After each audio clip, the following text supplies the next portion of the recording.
ഉപയോഗം കഴിഞ്ഞെങ്കിൽ വണ്ടിയെ കൊണ്ട് തന്നൂടാ. അളിയ എനിക്കൊരു കാര്യം പറയാനുണ്ട്. എന്ത്? എനിക്കത് എങ്ങനെ പറയണമെന്ന് അറിയാൻ വയ്യ. കാര്യം പറയണായിരിക്ക. അത് ഞാൻ എങ്ങനെ പറയൂടാ അതിന്റെ അടുത്ത്? ഇത് വണ്ടിയെല്ലാം കൊണ്ട് തട്ടിയാ?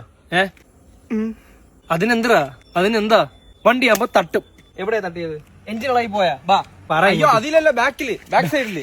ബാക്ക് ഇടിച്ച് മറിച്ച്. ഇല്ലല്ല, മറിഞ്ഞില്ല. ഏത് ഈ ഇത്തിരി പോലെ പെയിന്റ് പോയതാ? പോയ കാര്യങ്ങളൊക്കെ നടന്നില്ലേ? എന്ത് കാര്യം? കാറിന്റെ അകത്ത് കുത്തി മറിഞ്ഞ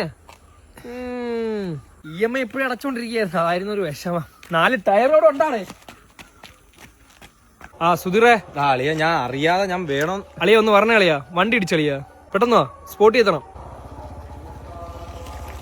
അളിയ നിർത്താതോ പോണ്. ഇതാണല്ലേ ഇങ്ങനെ നോയിക്കൊണ്ടിരിക്കുക. എന്തേലും പറയടാ.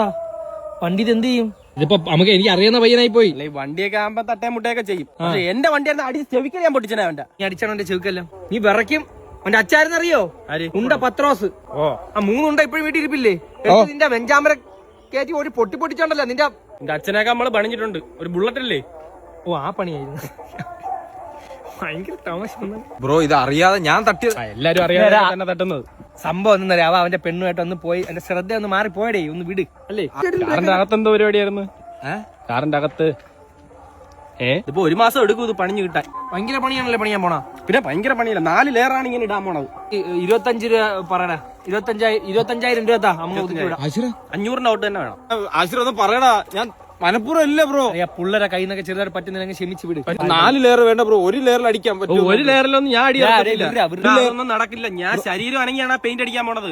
ഒരു 25,000 രൂപയാണെങ്കിൽ അടിക്കാം. ആ കുറ നീ കൊടുത്ത് തീർന്നു. അടയില്ലാതെ നടക്കില്ല. കാര്യം ഇവൻ തൊട്ട പണിയാണ്. റൂം എടുക്കാൻ പൈസ ഇല്ലാത്തോണ്ട് കാർ കൊണ്ടുപോയി.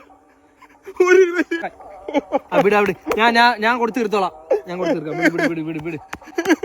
പൈസ ഇല്ലാത്തോണ്ട് എല്ലാം വാങ്ങാൻ ഇരിക്കരുത് കേട്ടോ. അവസാനം വിധി നിന്നെ വെപ്രാളിപ്പിക്കും. ഓക്കെ പോട്ട് പോ.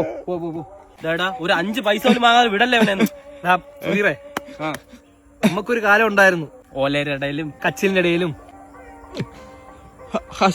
പിള്ളേരൊക്കെ മോനെ തുടിക്ക പ്ലക്കണം. അത്രേ ഉള്ളൂ. Okay bye. അത്രേ ഉള്ളൂ.